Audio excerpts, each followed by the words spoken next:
48 saac ee soo socda waxaa la filayaa in magaalada Muqdisho ay soo gaaraan dhammaan musharaxiinta xilka madaxweynaha Soomaaliya iyo siyaasiyiin kale oo mucaarad ah. Warar heshay idaacadda Kulmiye ayaa sheegaya in musharaxiinta markii ay soo gaaraan magaalada Muqdisho ay yeelan doonaan kulan kaas oo socon doona 21 ilaa 22 bishan, kadibna waxay ku dhawaaqi doonaan isbahaysi ay ku midaysan yihiin musharaxiinta xilka madaxweynaha. sidoo kale wararka heshay idaacadda Kulmiye ayaa tilmaamaya in xubnahan ay mar kale soo saari doonaan baaqyo ka dhana guddiga doorashooyinka qaranka iyo kuwa heer dowlad goboleed haddii laga jawaabi waayana ay sameyn doonaan guddiyo doorasho, taas oo ka dhigan bilowga wadda halis ah oo abuuri karta khatar badan. qaar ka mid ah musharaxiinta xilka madaxweynaha, xildhibaano iyo senatarro ka tirsan baarlamaanka federaalka ah ee Soomaaliya isla markaana laga soo doortay Galmudug ayaa la sheegay in habeenno ka hor magaalada Muqdisho ay kula kulmeen madaxweynaha maamulka Galmudug Axmed Cabdi Kaariye Qoorqoor isla markaana uu diiday dalabkii ay hordhigeen oo ahaa in uu bedelo guddiga doorashada ee heer dowlad goboleed.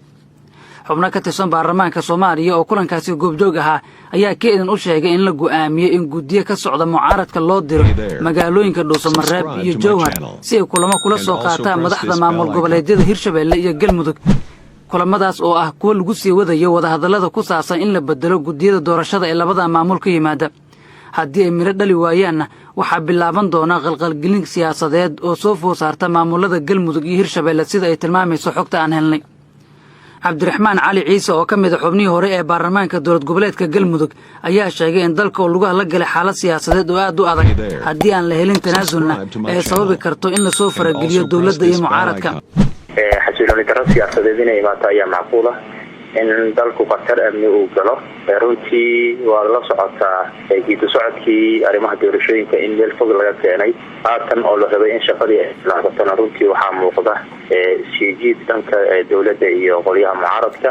marka waxay igula muuqataa in arrintaas maaragtay meel dhaxal la isugu keeno oo loo turo dalka iyo shacabka Soomaaliyeed.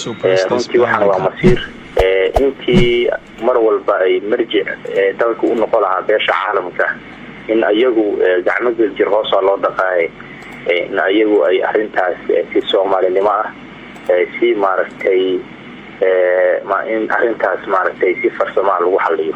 Professor Cali Saciid Maxamuud Kulani ayaa sheegay in dowladda haddii aysan si degan u miisaamin xaaladda siyaasadeed ee lagu jiro tan amniga iyo baaqyada ka soo baxaya xisbiyada iyo musharaxiinta ay sababi doonto inuu bilaawdo abaabul ku saleysan is-aruursi qabiil kaas oo adkeyn kara xaaladda Soomaaliya. siyaasadaas waxay saameynay pressure xoog leh saari doonaan ugu yaraan maamul goboleedyada madaxdooda iyo guddiyada la magacaabay. waxaa pressure kaas oo noqon doona pressure beeleed, wuxuu noqon doona pressure deegaan, wuxuu noqon doona pressure iyo colays famil. waxaa soo dhan markay bilaaban doonaan ugu dambeyn waxaan filayaa dowladda wax ku khasbanaa doonta inay wax badan ay ka bedesho habka u fikrayso iyo qaababka ay usoo dhistay guddiyadii iyadoo kaashanaysa dabcan saaxiibadeeda gobolka iyo beesha caalamka. waxaa kaloo ii muuqanaya si guud in siyaasadda dalka ay isbedeshay oo doorashadii qaabkii loo filayay iyo waqtigii la saadaalinayay inay dhici doonto inay kasoo hormari doonto. maxaa yeelay in waqtiga culayska ayaa keeni doona iyo waqtiga la marayo siyaasiyiinta isbahaysiga qaabka u fakarayaan ayaa keeni doonta. marka sababna faragelin toosa ayaa imaan doonta oo lasoo farageliyo ayaan isleeyahay Soomaaliya siyaasadeeda qaabka soo dhacayaan. madaxweynaha Soomaaliya Maxamed Cabdullaahi Farmaajo oo haysto muddo ka yar 9 cisho ayaa meel sare ka eegaya xaaladda Soomaaliya gaar ahaan dhaqaaqyada mucaaradka lamana oga sida uu ka yeeli doono xaaladda si adkaanayso ee doorashada Soomaaliya.